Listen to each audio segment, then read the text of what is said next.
আমাদের একটু তাড়া আছে, ওকে আবার ঘুম পাড়াতে হবে।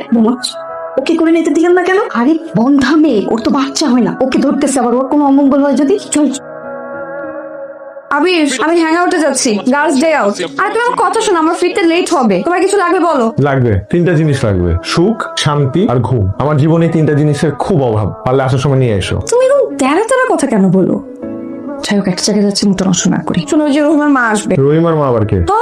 তুই জানোই না রহিমার মাকে? ওয়াও, শোনো, রহিমার মা হচ্ছে আমাদের হাউসমেট। তাকে বলবা আজকে রান্না না করতে। তোমার জন্য আমি খাবার অর্ডার করে দিছি, তুমি খেয়ে নিবা, মনে থাকবে। আর শোনো, তাকে বলবা যে আমাদের ওই ওয়াশরুমটা ক্লিন করতে, কাপড়গুলো ধুইতে, আর সবজিগুলো সুন্দর করে কেটে বক্স করে ফ্রিজে রেখে দিতে বলবা।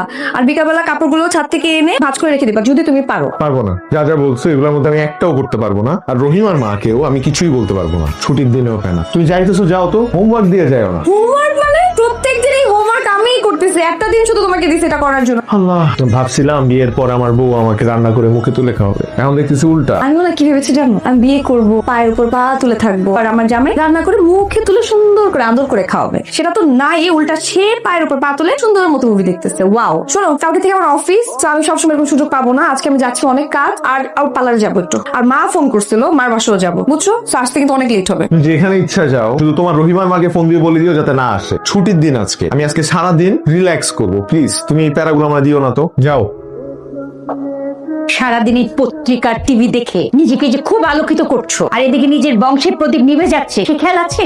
না মানে ওদের ব্যক্তিগত ব্যাপারে আমাদের নাক গলানো কি ঠিক হবে? আমি তো একজন পুরুষ, আমার মনে হয় কি জানো, আবিরের অন্য কোনো প্ল্যান আছে, তাই হয়তো ওরা এখন বাচ্চা নিচ্ছে না। একটা কিছু বললেই তুমি নতুন একটা যুক্তি দেখ। তারপর আমার বলছে অনলাইন থেকে খাবার। কেন? আমি ভালো করছিলাম, আমি চলে আসছি। ও ভালো। আপনি যা রান্না করছেন আমি সেটাই খাবো। আমি কি রান্না করছি সেটা না, তুমি কি খাবে বলো, আমি এখন রান্না করবো। যা আছে তাই হবে আম্মা। ওই যে আবির, তুমি না আজকে সারাদিন বাসায় থাকবা, চিল করবা, বের হবা না? তুমি বসো তো একটু, তোমাকে একটু দেখি আগে। দেখি দেখি, কি ব্যাপার তানিয়া? তোমার চেহারায় তো কোনো পরিবর্তন নাই। তুমি না বললো তুমি পার্লারে যাবা, আমি তো ভাবলাম তুমি চেঞ্জ হয়ে আসবা, কিন্তু আগের মতোই আছো তুমি। আমি না পার্লারে গেছি, এমন কোনো জায়গায় যায়নি যেখানে আমার চেহারা চেঞ্জ করে ফেলবে। কিন্তু তারপরেও আমি ভাবছি পার্লারে যাচ্ছ, একটু ঘষা মাজা করে একটু মায়ের মতো সুন্দরী হয়ে আসবা। তোমাকে আর এত পটাতে হবে না। তুমি কি খাবে সেটা বলো, আমি রান্না করে দিচ্ছি। খাসির মাংস আছে নাকি ফ্রিজে? দেখতে হবে। তাহলে খাসির মাংস আর পোলাও খাবো। দেখেছিস এইটা খাওয়ার জন্য কিভাবে পটাচ্ছিল আমাকে। বসো। আমি একটু ফ্রেশ হয়ে আসি। আবি, হোয়াট দ্য হেল? তুমি সেম জিনিসটা প্রতিদিন করছো। এখন এসে দেখবে যে আমি ঘুমিয়ে গেছি। মেয়েটাই চাও, একই কাজ তুমি বারবার কেন করতেছো? তুই আমার উপরে ছেড়ে দে, দেখ আমি কেমন কনভিন্স করে ওকে পানিটা খাওয়াই। আপু কেমন আছেন? কখন আসছেন? ভালো, এই তো একটু আগে আসলাম। নাও তো পানিটা খেয়ে ফেলো। পানি খাবো কেন? কিসের পানি? একটা খুব নাম করা হুজুরের কাছ থেকে পানি পড়াটা এনেছি, নাও খেয়ে নাও ভাইয়া। কিন্তু আপু আমার তো কোনো সমস্যা নেই, আমি কেন ওই পানি খাবো? আরে পানি খাওয়ার জন্য কোনো কারণ দরকার হয় নাকি? আপু অনেক কষ্ট করে অনেক দূর থেকে টানিয়েছে, খাও না, খেলে কি আর হয়? খেলে ওভারলোড হয়ে যায়।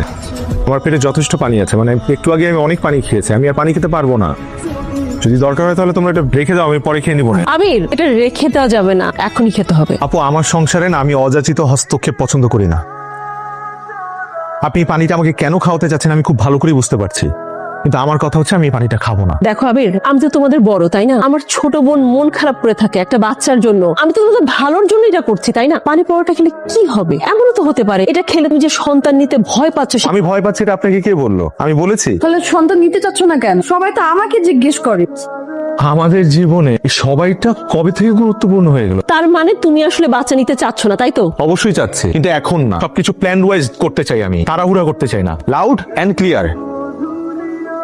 মা, আমি ভাবছিলাম যে আসবো, ভালোই হয়েছে যে আপনি ফোন দিয়ে আসতে বলেছেন, আমি আসতাম।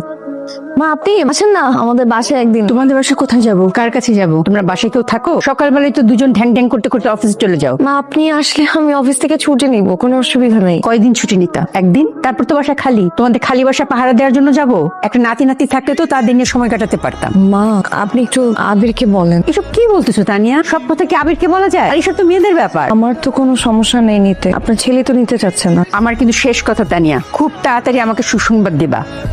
আরেকটা কথা, এইসব কথা আবার আবিরকে বললে আমাদের মা ছেলের মধ্যে সম্পর্কটা খারাপ করো না, মনে থাকে যেন। এই যে তুমি তানিয়াকে সব সময় বাচ্চার ব্যাপারে কথা বলো কেন? এটা তো একটা মেন্টাল প্রেশার ক্রিয়েট হয় ওর উপর। আর তোমার ওদের পার্সোনাল ব্যাপারে নাক গলানোটা আমি একেবারে পছন্দ করছি না। আমি কি ভুলটা করলাম বলো তো? তানিয়া তো বাচ্চা নিতে চাচ্ছে, আমি বললেই তো। মা শোনো না, আমার কি মনে হয় জানো, আবিরের কোনো একটা ট্রমা আছে, অথবা ফিজিক্যালি ফিট না, এই কারণে বাচ্চা নিতে চাচ্ছে না। এই বিষয়টা না আমার ক্লিয়ার হওয়া দরকার। কেন? তোমাকে কেন ক্লিয়ার হতে হবে? 5 বছর হয়েছে মাত্র ওদের বিয়ে হয়েছে, এটা অনেক বড় কোনো সময় না। আজকাল তো অনেকেই আছে যে বিয়ের দীর্ঘদিন পর বাচ্চা নেয়। নেয়, কিন্তু তানিয়া বাচ্চা চাচ্ছে। আর ওর যদি কোনো সমস্যা থাকে তাহলে আমরা একটা কাজ করতে পারি, আবিরের সাথে তানিয়ার ডিভোর্স দিয়ে তানিয়াকে অন্য জায়গায় বিয়ে দিলাম। আচ্ছা আচ্ছা থামো, এত অস্থির হতে কিছু হয়নি, এটা তো সময়ের ব্যাপার। ওদেরকে সময় দাও, সব ঠিক হয়ে যাবে। দোস্ত, জীবনে এত প্যারা নিয়ে আসলে কোনো লাভ নেই। I think you should move on. না মানে তানিয়ার জায়গায় থাক, তুই চাইলে আমিও একটু ম্যানেজ করে দিতে পারি।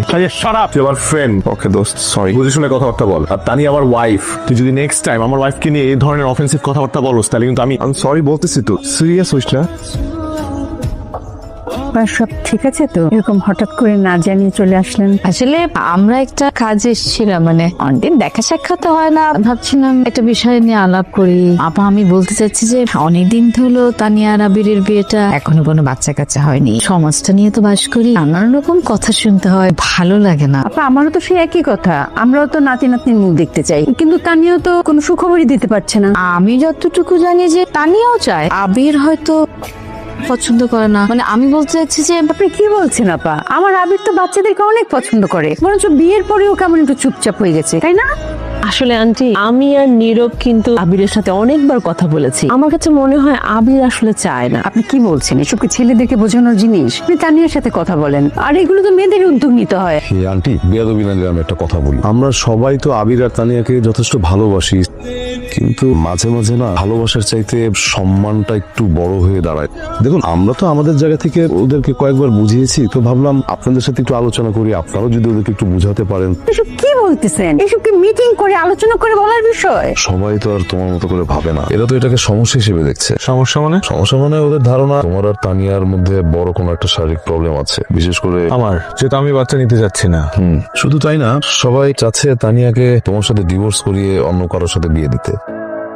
আমি নিজেও কিন্তু একটা জিনিস চাই, সেটা হচ্ছে তোমার আর তানিয়ার পরিবারটা পরিপূর্ণ হোক, এটা পূর্ণতা পাক। কিন্তু আমার সংসারে তো কোনো কিছুর অপূর্ণতা নেই। সব থেকে বড় কথা কি জানেন, আমি তানিয়াকে প্রচন্ড ভালোবাসি এবং তানিয়াও আমাকে ভালোবাসে। তো ভালোবাসা থাকলে বাকি সবকিছু সামনে নেওয়া যায়। আপনারা শুধু আমাদের জন্য দোয়া করবেন। কি ব্যাপার, অ্যানিভার্সারি সব প্ল্যানিং ডান? আবে তুমি না অ্যানিভার্সারি প্ল্যানিং বাদ দিয়ে ফ্যামিলি প্ল্যানিং করো, না হয় তুমি তোর পরিবারকে বোঝাও। সবাই তো ভাবছে যে এটা আমার দোষ, যেগুলো হচ্ছে আমার সাথে সেগুলো আমি মেনে নিতে পারছি। আমি অসহ্য হয়ে যাচ্ছি, আমি পাগল হয়ে যাচ্ছি। আবির, এটা কত কাল, আমি পারছি না, ঠিক স্টপ করা উচিত। আপনারা সবাই জানেন যে আজকে আমাদের 5th অ্যানিভার্সারি। আজকের এই বিশেষ দিনে আমি আপনাদেরকে আরেকটা অনেক বড় ডিসিশন ডিসক্লোজ করতে চাই। সেটা হলো আমি আর তানিয়া আমরা ডিভোর্স নিচ্ছি। We are getting divorce. আমরা না খুব ভালো ছিলাম, আমাদের কাউকে নিয়ে কারো কোনো কমপ্লেন ছিল না, কিন্তু হুট করে ব্যাঘাত ঘটালেন আপনারা।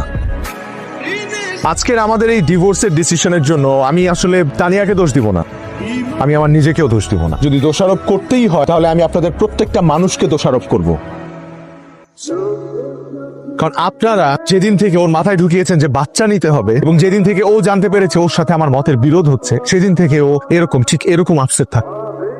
বাইরের দেশে এই বাচ্চা নেওয়ার বিষয়টা এভাবে ওপেনলি কোয়েশ্চেন করা, ইটস ভেরি ব্যাড। কিন্তু আমাদের দেশে কেন জানি আমরা খুব অকপট এই প্রশ্নটা করে ফেলি, কেন এই প্রেশারের জন্য আমরা বাচ্চাটা নিব, কেন সমাজের প্রশ্নের মুখোমুখি হয়েছেন দেখে আমাদেরকে বাচ্চা নিতে হবে।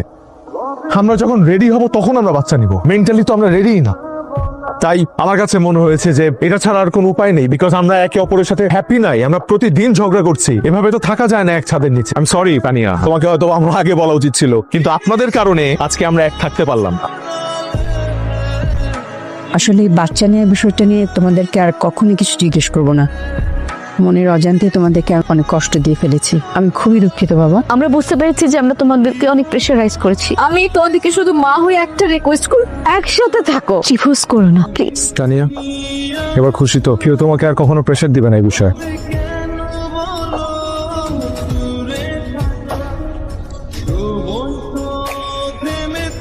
আরে তানিয়া, কেমন আছো? ভালো। আপনি? ও, তুমি আর আবির, তোমরা এখন একসাথেই আছো? কেন? আবির অনেক ভালো ছেলে। আসলে আমার প্রফেশনাল লাইফে আমি এরকম যত কেস পেয়েছি, বিশেষ করে বাচ্চা না হলে আর প্রবলেম যদি ওয়াইফের হয়, তাহলে ছেলেরা নানান অজুহাত দেখিয়ে ডিভোর্স দিয়ে দেয়। সেখানে দেখো, তোমার প্রবলেম জানার পরও মানে তোমরা একসাথে আছো, এটা সত্যি জেনে খুব ভালো লাগলো। আমি বুঝতে পারলাম না, কি বললেন আপনি? তুমি কি কিছু জানো না? আমি আসলে ভেবেছিলাম প্রবলেমটা তোমার, কিন্তু রিপোর্টে যা এসেছে তাতে প্রবলেমটা তানিয়ার। তুমি আর তানিয়া কখনো বাবা মা হতে পারবে না। তোমরা চাইলে অন্য কোনো ওয়ে অ্যাপ্লাই করতে পারো। আর আমি রিপোর্টটা দেখার পর ভেবেছিলাম তানিয়াকে না প্লিজ তানিয়াকে কিছু বলবেন না। যদি জানাতেই হয় তাহলে আমি ওকে জানাবো। এত বড় একটা সত্য জানার পর